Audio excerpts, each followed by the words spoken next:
दुर्गा सप्तशती सबसे अच्छा प्रयोग तो है किसी व्यक्ति को कर्ज से निकालने के लिए, शत्रुओं से मुक्ति दिलाने के लिए, कोर्ट केस से मुक्ति दिलाने के लिए, गृहस्थ जीवन को सुचारू रूप से चलाने के लिए।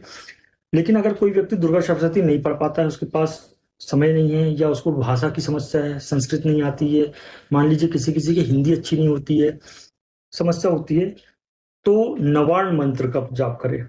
नवार्ण मंत्र का जाप कम से कम 21 माला,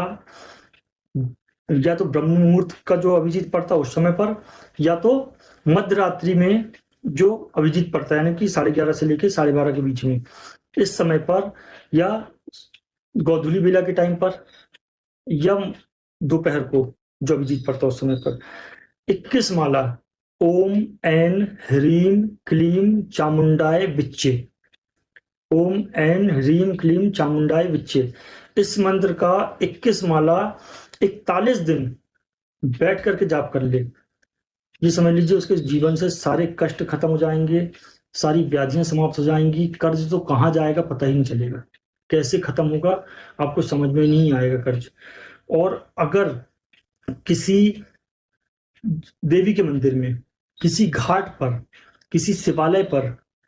क्योंकि ये स्वयं सिद्ध होते हैं, यहाँ पर करने का फल अच्छा होता है, तो अगर यहाँ पर कर लिया 41 दिन, तो ये समझ लीजिए कि कल्याण हो गया।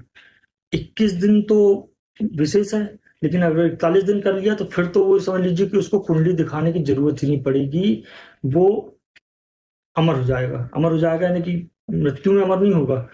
धन से अमर हो जाएगा, उसके पास धन की कभी कमी नहीं रहेगी, कष्ट कभी नहीं आएंगे उसको 41 दिन करने के बाद में। सिर्फ और सिर्फ 21 माला 21 दिन या 41 दिन नियम से कर लो कोई व्यक्ति।